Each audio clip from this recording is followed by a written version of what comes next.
Hello and welcome to episode 4 of The Tall Order. I'm avoiding relegation and we are back with Halifax Wanderers. It's halfway through the second season, which is of course the first proper Canadian Premiership season we've had since we started. So it's been quite exciting. First of all, we're going to get in and have a look at the league. Okay, so where we are effectively is halfway through the Canadian Premier League season. It's currently split into two, which is a spring season and a fall season. The spring season is now complete. And look, we're top. Played 14, won 10, drawn 3 and only lost 1, which was a 3-2 against Cavalry. We will get into the results later, but look at that. Positive goal difference of plus 21 and we're on 33 points. So in terms of the spring season, we are head and shoulders above the rest, and we have qualified for the final, which is important. Now, obviously coming up now, moving forward, is going to be the fall season, which we're just about to begin. Whoever finishes top will then face off against whomever finished top in the first season, or indeed the second place if it is me who finishes top again, Halifax, to be the Canadian Premier League champion. So obviously there's still a heck of a lot of games to go, and that is one thing I will talk about. Obviously I did a lot of pre-season friendlies because we had a long pre-season, not expecting to have quite so many games during the season. Now we've obviously played all of our spring season games, but as you can look, pretty much 3 out of 4 games we're playing 2 a week, or 3 out of 4 weeks playing 2 a week. So during May we got Sunday, Wednesday, Sunday, Wednesday, Wednesday, Sunday. I mean, that's a lot of games. June exactly the same. Wednesday, Sunday, Wednesday, Saturday, Wednesday, Sunday, Wednesday, Saturday, and Monday. It's just an obscene number of games. And yes, admittedly we've got championship games thrown in there too, but nevertheless, you know what I mean? It's not that big a deal. So it's not that many extra games. It's just the number of games in order to fit in the spring season. It's tremendous, and it has sort of hit the squad in terms of injuries and health and stuff like that, especially towards the end. We've had a few issues, shall we say, and we've also had a couple of people who've been pretty much constantly on international duty, so haven't made much of an impact in the first team. But again, we will get into that a little bit later. But yeah, in terms of our performance in both the division, the spring season, and also in the Canadian Championship, we're doing pretty well. We're actually through to the next round of the Canadian Championship, which, having beaten FC Edmonton squarely over 2 legs, we will be facing Montreal Impact, of course, an MLS side, so that will be a tougher match. Okay, so if we have a look at the schedule in terms of the results, obviously in the last episode you saw how we did in pre-season. You saw our first game, which is away at Cavalry FC, a very decisive 3-0 victory with Marshall, Fashionary and Hundle getting on the score sheet. Pretty smooth sailing after that. We faced off against FC Edmonton straight away, and Eric Sontas got off the mark. Alex Marshall scoring a penalty, making it 2-0. After that, we were up against Atletico Ottawa at home. We smashed them 4-0. Marshall getting a penalty, Aguirre scoring, Garcia getting on the score sheet, as well as Handsome Boakai, of course, a new signing that you know about. Game after that was against Valor FC. They caused us to pause a bit and took us to a 0-0 draw, but it has to be said we were by far the stronger team. I say that by far. We're not 0.87 XG to their 0.18. By far is maybe the we were better than them, but not by far. Anyway, nevertheless, York 9 came after that. We beaten 2-0 at home. Garcia and Marshall scoring. And then we went away to Pacific. Marshall and Hundle scoring. Marshall obviously having a fantastic start to the season. We were then at home hosting Forge FC, and Sean Hundle and Alex Marshall scored to make it 2-1 against them. So yeah, May was fantastic. We only conceded 1 goal in May. 1 goal. And in fact, the first 2 months of the season, we only conceded 1 goal. Well, we got into June, and things started to slow down a bit. Part of that was to do with international appearances for certain players and being without them for a while, because it is, of course, the World Cup qualifiers at this point. Stage 1 of the World Cup qualifiers, in fact, certainly for the North American. And obviously, we have people like Alex Garcia, who plays for Trinidad and Tobago, so he isn't around or available. So we missed him for a bit, but the good news was, as you can see, Sean Hundle stepped up. So our first game in June was against FC Edmonton away, and we drew 2-2. Riggy and Morelli getting on the bench. Morelli, of course, not playing quite as many games so far this season as he did last. We then lost our first game of the season at home to Cavalry. We still managed to get 2 goals during the match, but it was Sean Hundle and Alex Marshall scored, but it was still a 3-2 deficit at home, no less. As you can see, we were already struggling for goals. The other thing to mention at this point, number 1 goalkeeper whom I'd bought in, Sean Melvin, had gotten injured. So we were down to only 1 goalkeeper, which was Oxner. And Mr. Lacey here wasn't actually a real goalkeeper. He was just a grey one to go on the bench just in case something happened to Oxner. But the thing was, since then, Oxner has basically maintained and held on to his spot. He was better than Melvin.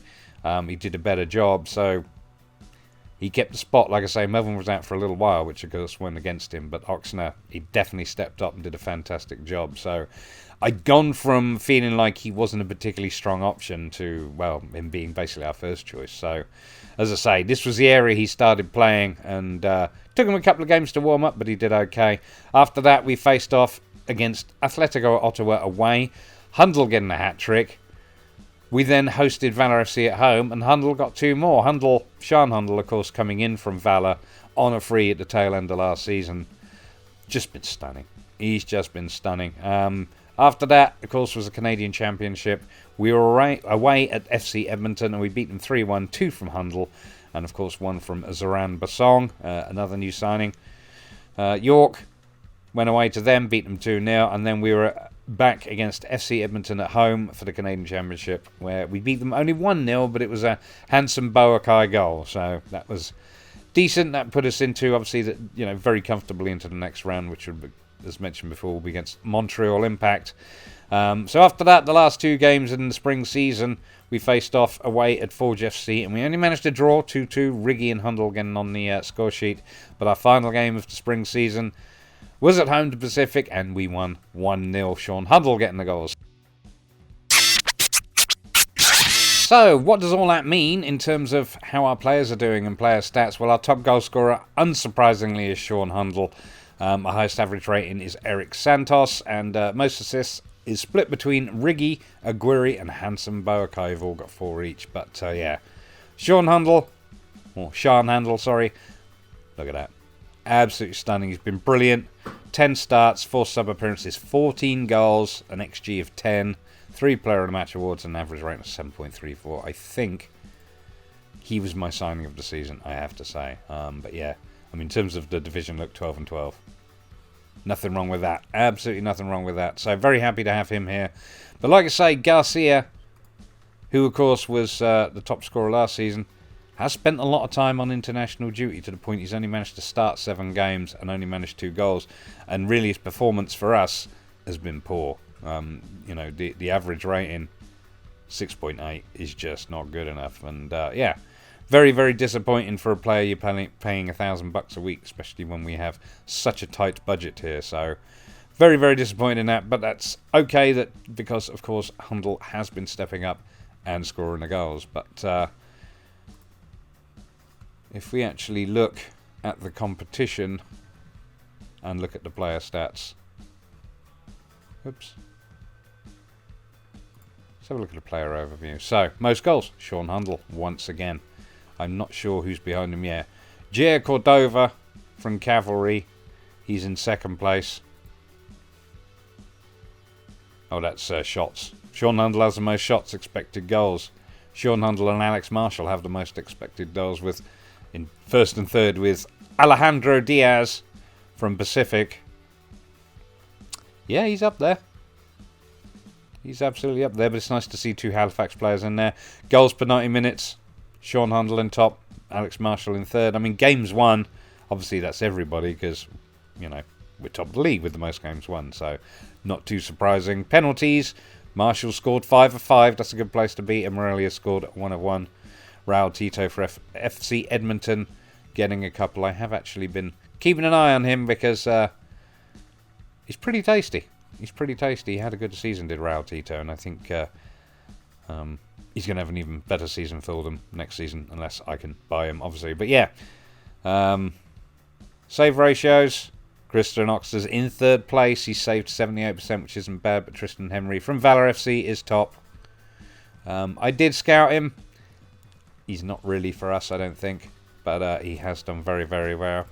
Callum Irving, also in second place. He's also done quite well, but again, in terms of his potential, should we say, he's not necessarily somebody we'll be going after. So, goals per 90 minutes, Sean Hundle. I think I already said that.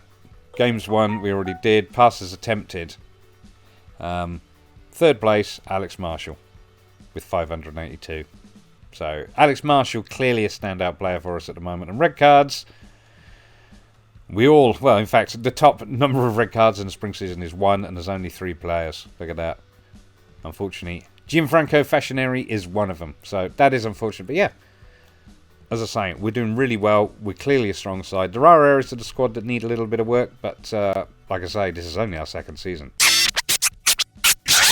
You will, of course, already seen the transfers in the last episode of people we brought in, but we do have some transfers now lined up to come in basically very, very soon. Let's have a look at the calendar. Yeah, a couple of days. Obviously, the full season starts on the 4th with our first game against Cavalry, but we literally have the transfer window opening 2 days later, which will allow some players to join. Nobody's going out at this point, even though a couple of transfers out have been confirmed, but we do have players coming in.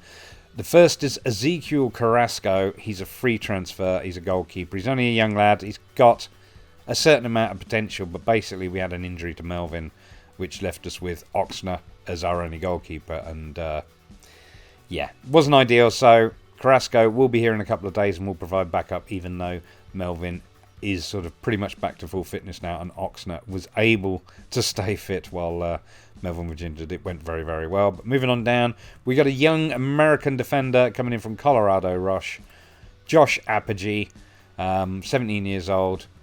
As you can see, in terms of his current quality and potential quality, he's going to step right in pretty much as our best centre-half. I mean, I love that he has a tackling of 17. His mentals aren't bad. His physicals aren't bad. But like I say, he's 17 years old, so he still has room to develop. But yeah, really looking forward to having him in the club. He's done quite well where he is at the moment. He's played 10 games, scored 1 goal, and an average rating of 7. I think he'll do better than that for us.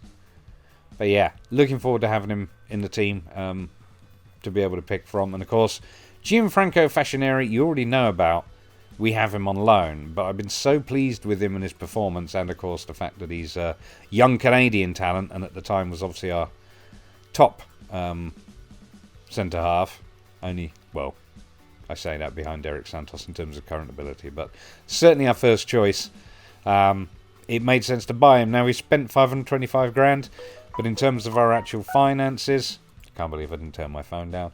In terms of my actual finances, like I say, we've still got plenty of transfer budget left, and we've still got plenty of wage budget left in terms of, the club's wage budget. So, these are good things.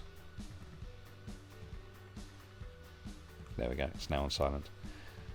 So, yeah. But in terms, obviously, of the squad budget, we are still okay for that, but I do feel that some of our transfers are going to make a difference. It was my understanding, or I misunderstood, what players contributed to this figure here.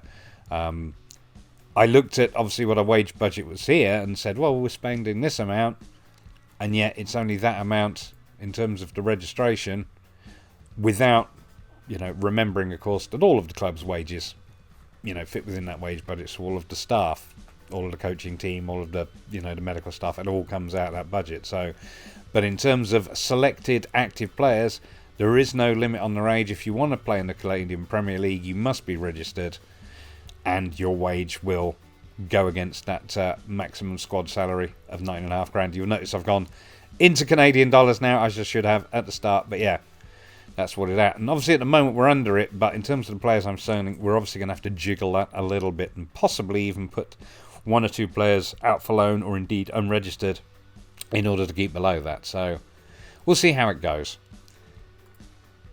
But going back to players coming in, after that we also have Dario Zanata as a confirmed transfer. He's a left winger and a striker. He's only 24 years old. Got him on a free. As you can see, decent current ability, decent potential ability. He's not a million miles away off his playing off his potential, but decent work rate. Like I say, good physicals, reasonable mentals, reasonable technical skills, especially for, getting crosses in and finishing and dribbling. So I feel like he'll do a decent job for us. But interesting enough, he's been in Scotland pretty much since 2015. He started off at the Vancouver Whitecaps Academy. Then he went to Hearts, and he's been knocking around Scotland now, like I say, since 2015. So he's finally come back to Canada. But in terms of how he did for Ayr, he managed 27 appearances, 6 goals and 3 assists, and average rate of 7.1. So I don't think he did badly. It's just, I guess I don't know why they would let him go. But he's coming to join us anyway, so quite looking forward to that and having some depth there. Okay, well, to finish up, we're going to have a quick look at the club vision in terms of how we're doing. The Canadian Championship, be competitive, they're satisfied. Like I say, we got through the first round. We are now up against Montreal Impact, which will be a bit of a challenge, so we'll see how that goes. Canadian Premier League, mid-table, they're delighted with how we're doing. Of course, we have smashed the spring season and finished top. Finished in the top 2 places. Passed, because we finished in the top spot, and the full season, they expect us. Or want us to finish. Well, yeah, expect. It is required to finish in the top half. So we'll see how that goes. Hopefully we will be able to continue the form we've shown. Reaching the Premier League playoffs. We qualified for that already, as previously stated. But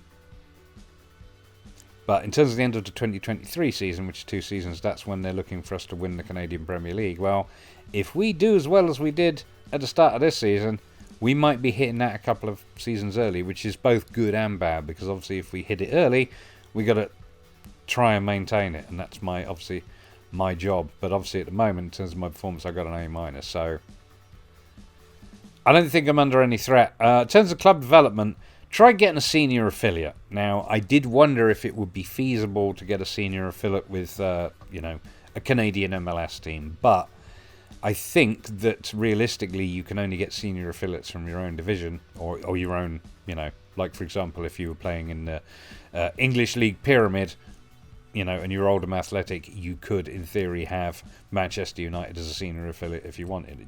You wouldn't want to because, we're Oldham Athletic, but nevertheless, you get the point.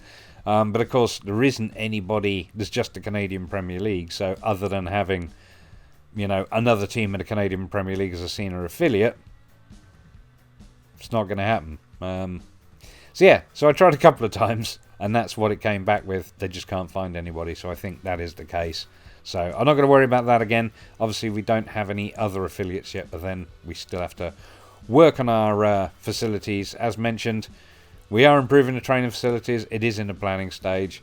It's going to take a while, but that will be a big boon for us. And obviously, there is going to be a new stadium built.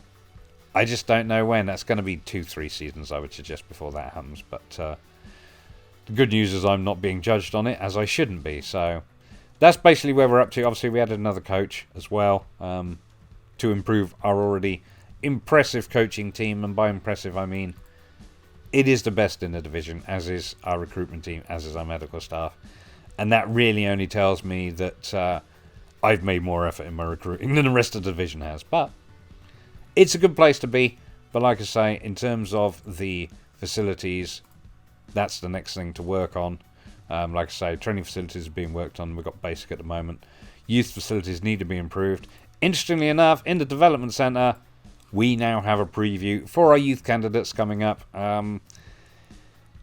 At least one of our goalkeepers looks a great prospect. We have what looks like a top prospect in the centre of midfield. Wingers looks like a very handy prospect. 2 forwards. I've read through all of these, and it's good information, but the final line is, this is a very poor crop of players, unfortunately. That kind of suggests they're all going to be rubbish, regardless of everything that's said above them. So I'll be interested to see what happens. I'm interested to see who comes in. It's quite exciting. It will be our first youth intake, so we'll see how that goes. But yeah.